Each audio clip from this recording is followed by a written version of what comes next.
Welcome to the deep dive. You've joined us today because, well, like us, you want to get a handle on the sheer volume of data security incidents that have been making headlines lately.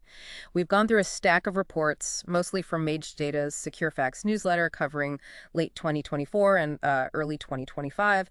To give you a clear, factual picture of what's been going on, our mission here is pretty simple. Just lay out the facts, the kinds of breaches, who was involved, and really importantly, what data got exposed. That's right. And what you'll see as we dig into this is a really wide mix of organizations getting hit. Yeah. Banks, schools, healthcare, tech firms, all sorts. And the common factor, like you said, is that sensitive personal information keeps getting compromised. It's a landscape where keeping up with the facts of these incidents is more crucial than ever. So maybe let's start with the financial sector. Okay, yeah. Let's unpack the Reading Cooperative Bank situation. SecureFacts reported on March 3rd, 2025, that this billion-dollar bank in Massachusetts had a pretty major data breach. It affected a lot of people, 24,041 customers specifically. And the time frame was quite long, wasn't it? Stretching from August 8th, 2024, right through to January 31st, 2025. Yeah, that's several months of exposure. And the way in, it looks like it was a phishing email. One of those tricky emails designed to fool an employee into clicking something bad, which unfortunately worked here. The main worry, as always, is the potential exposure of their customers' PII, personally identifiable information. Right. And what's interesting with Rating Cooperative Bank is, like you said, that entry point, even with all the fancy security tech a bank has, that human element, it's still a weak spot, isn't it? Just one click? Exactly. One click, major consequences. Now, also, in those early March reports, we had the Toronto Zoo. They disclosed a cyber attack from way back in January 2024 that unfortunately led to data getting leaked onto the dark web, the shady part of the internet. Initially, they thought, oh, it's just staff and maybe a few volunteers, but it turned out to be much bigger. Yeah, that Toronto Zoo case really shows the long tail these things can have. We're talking transaction data for guests and members who paid for entry or membership between the year 2000 and April 2023. That's over 2 decades of data potentially involved. A huge time frame. And the leaked data included names, addresses, phone numbers, email addresses, and even the last 4 digits of credit cards plus expiration dates. It really makes you wonder how long companies hang on to our data, sometimes way longer than we realize. Precisely. And landing on the dark web just ramps up the risk of fraud significantly. Still sticking with those March 3rd reports, there's DISA Global Solutions. They're a U.S.-based drug testing firm serving like over 55,000 businesses. This breach hit a staggering 3.3 million individuals. Whoa, 3.3 million, that's massive. It really is. The vulnerability window was from February 9th to April 22nd, 2024. And the data potentially exposed, it's the really sensitive stuff. Names, social security numbers, huge for identity theft, driver's license numbers, even financial account info. And here's where it gets particularly interesting. DISA apparently paid a ransom. We're talking ransomware, right? Where they lock your data and demand payment. Exactly. While we don't know all the gritty details, the fact that a ransom was reportedly paid often points to a really serious disruptive attack. And what also jumps out is the notification timeline. It took them around 10 months to let people know, with the report finally coming out on March 10th, 2025. 10 months. Wow, that delay. It raises serious questions about transparency and getting warnings out quickly, doesn't it? It certainly does. Shifting gears slightly, but still in that March 3rd batch, we have the Orange Group, the big French telecom company. This breach was attributed to a hacker using the name Ray, linked to the Hellcat ransomware group. So ransomware again. So, not a quiet break-in. A known group is claiming it. The data mainly came from Orange, Romania, right? And it was substantial stuff. 380,000 unique email addresses, source code, invoices, contracts, customer and employee info. Yeah, quite a haul. Orange did confirm a breach, but said it was on a non-critical application and they're investigating. Non-critical. But still, nearly 400,000 emails out there. That's a huge potential list for phishing attacks, even if the app wasn't core infrastructure. Absolutely. Still presents significant risks. Okay, another major one for March 3rd involved Genia, the Australian IVF giant. This one sounds particularly distressing given the nature of their work. Definitely. The termite ransomware gang claimed responsibility, saying they nabbed about 700 gigabytes of data. It seems they got in through a Citrix server vulnerability on January 31st, 2025, and then pulled the data out around February 14th. And the data itself? Yeah. Incredibly personal. Names, contacts, Medicare numbers, health insurance details, medical history, diagnoses, treatments, the works. That's incredibly sensitive. The potential harm there feels huge. Genie actually had a court order to try and stop the data being shared further. Right. They did, yeah.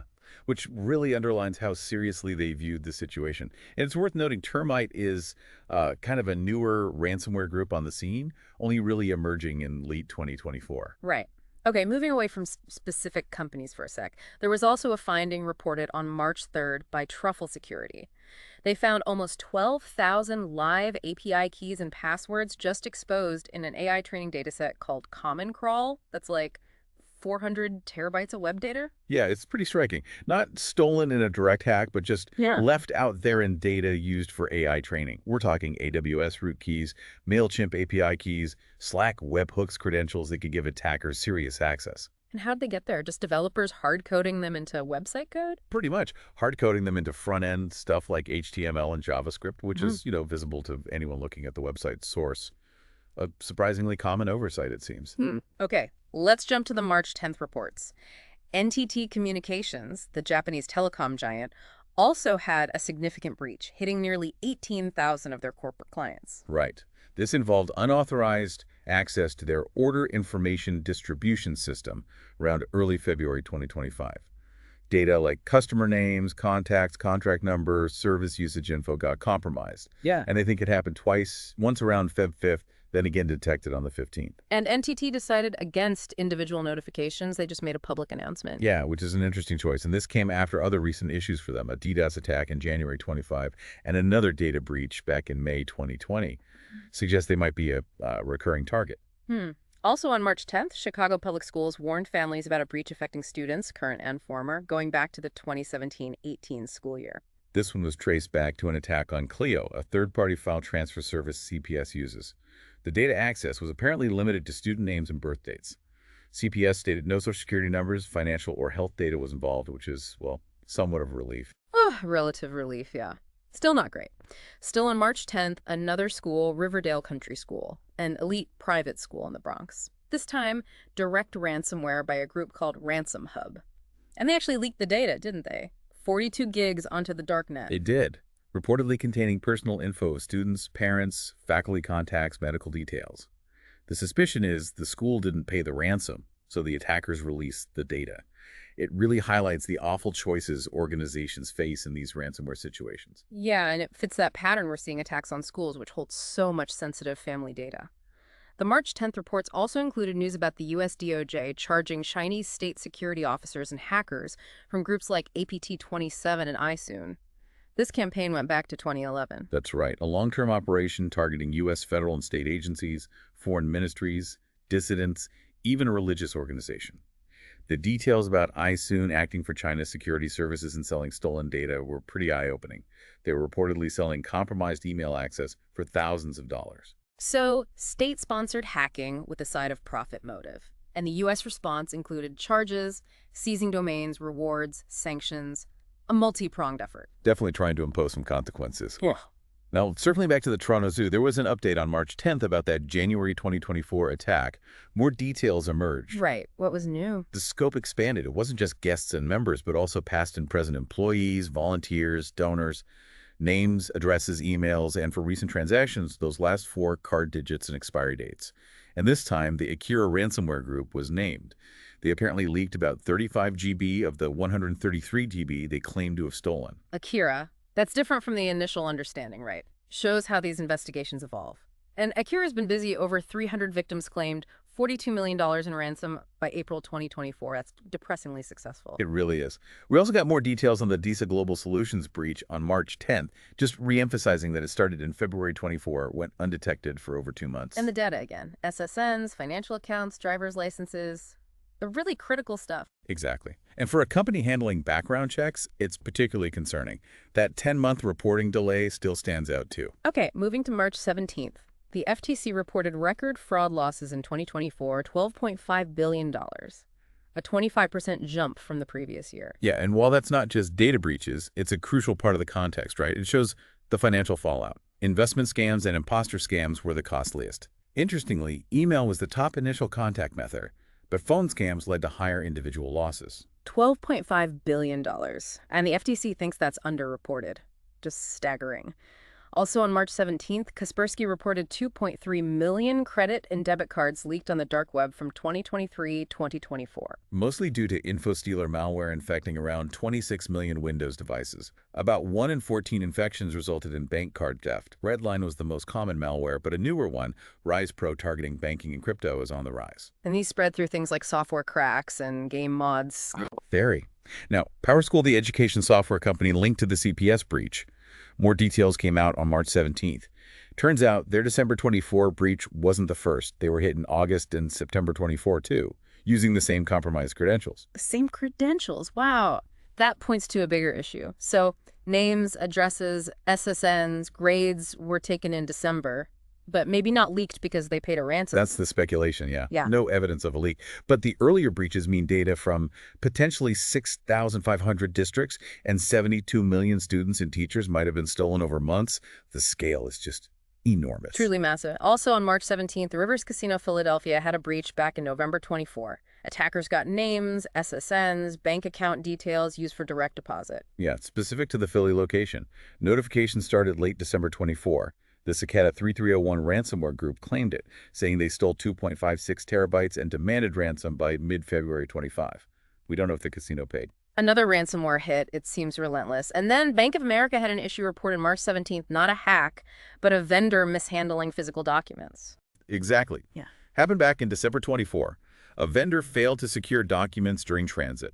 Exposed names, addresses, SSNs, financial data. At least 2 people in Massachusetts had credit card and full account numbers exposed. A reminder that data security isn't just cyber. Physical handling matters too. Okay, March 24th reports. Oracle was back in the news with claims of a massive breach involving their cloud SSO login servers. Right, a threat actor called Rose87168 claimed to be selling 6 million records allegedly from Oracle Cloud SSO. They even uploaded a file to an Oracle server as supposed proof. Claim data included encrypted passwords, LDAP info, key store files from over 140,000 Oracle Cloud tenants. That sounds incredibly serious. What data exactly? Sensitive authentication data, essentially. The actor claimed they got access about 40 days prior and demanded ransom. However, Oracle strongly denied any breach of Oracle Cloud or loss of customer data. A flat denial. So it's a he said, she said situation for now. Pretty much. These things often take time and investigation to verify fully. Also on March 24th, NYU reported their website was hacked, exposing data of over 3 million applicants going back to 1989. 1989, wow, and this was politically motivated. Seems so. The hackers, calling themselves Computer Niggy Exploitation, said it was a protest against affirmative action. Exposed data included names, test scores, majors, zip codes, family details, financial aid info. And this group apparently hit the University of Minnesota in 2023, too. Using breaches for political statements, another layer to this. Also, March 24th, the Pennsylvania State Education Association, PSEA, disclosed a breach from July 2024 affecting over 500,000 people, 517,487. This was the Rhysida ransomware group demanding 20 Bitcoin. Stolen data was highly sensitive. Personal financial health info, including SSNs, driver's licenses, payment card details. Rhysida is linked to other big attacks, like the British Library. They're a known dangerous group then. Okay, Western Alliance Bank also reported a breach on March 24th from October 24, affecting nearly 22,000 customers. This one exploited a zero-day vulnerability in a third-party vendor's secure file transfer software. The Clop ransomware gang took responsibility. Data exfiltrated included names, SSNs, birth dates, financial account numbers, driver's licenses, tax IDs, even passport info sometimes. Another third-party vulnerability leading to a breach shows how interconnected risks are. Clop's been hitting those file transfer systems hard, haven't they? They have. College Hospital Costa Mesa also reported a breach on March 24th, occurring between August and September 2024. What data was involved there? Names, SSNs, birth dates, driver's license numbers, and medical information. The LockBit ransomware group claimed it, alleging over a terabyte stolen, though the hospital hasn't confirmed. A law firm is investigating potential legal action now. Healthcare, again, always a target because of that sensitive data. And finally, for March 24th, Legacy Professionals, LLP, an Illinois accounting firm, disclosed a health data hack from April 2024 affecting nearly 217,000 people. Right, this compromised client's employee benefit plan info names, SSNs, driver's licenses, state IDs, plus medical treatment and health insurance details. They reported it to regulators in Feb 25 and are facing multiple class action lawsuits. It's actually the third largest business associate breach reported to HHS OCR in 2025 so far. Facing lawsuits, the consequences can be huge. Hmm. Okay, brings us to the latest reports from March 31st. Sam's Club is investigating potential CLOP ransomware claims. Yeah, Club added Sam's Club to their leak site, but without proof yet. Sam's Club says they're investigating seriously, a reminder that even huge retailers aren't immune. Right. And Oracle again on March 31st, this time a confirmed breach at Oracle Health, formerly Cerner, affecting patient data at multiple U.S. hospitals. This involved unauthorized access to legacy Cerner data migration servers using compromised customer credentials. Patient EHR data was compromised. Interestingly, Oracle left it to the impacted hospitals to figure out high-pay violations and notifications. That seems less than transparent, leaving it to the hospitals like that, especially with sensitive health records involved. It has raised some eyebrows, definitely. Also, on March 31st, Parcel Plus, a mail-in tax place in Pennsylvania, got hit by a spear phishing attack linked to foreign actors. Spear phishing. So, very targeted. What did they go after? Federal tax returns. At least 21 clients had their direct deposit info changed to redirect refunds. Pure financial motive. They're working with the IRS, refunds will be issued, and the FBI is involved. Redirecting tax refunds. That's direct financial harm. And finally, Stream Elements, the platform for content creators, disclosed a third-party data breach on March 31st. Data from 210,000 customers leaked. That's the claim. Full names, addresses, phone numbers, emails. Stream Elements says their own servers weren't breached. It came from a third-party provider they stopped using last year. They're investigating and contacting customers. A journalist apparently verified some of the leaked data. And the data stolen was from 2020-2024 via a compromised account and malware at the third party. That's the allegation, yes. And there are warnings about phishing attacks trying to exploit this leak now. So listening back to all of this, the sheer number and variety of these incidents in just a few months is pretty overwhelming. Finance, healthcare, education, tech, retail, logistics. It's everywhere. And like we said at the start, we've really just focused on the reported facts, what happened, who was hit, what data was lost. Yeah, and what really stands out is just how persistent and evolving these threats are. Despite more awareness, despite more spending on security, these breaches just keep happening, impacting millions of people's personal information. It really makes you think, doesn't it? Considering this constant barrage, what does it really tell us about the challenges organizations face securing our data? And maybe, what does it mean for the risks to our own information in this digital world? Something to definitely mull over.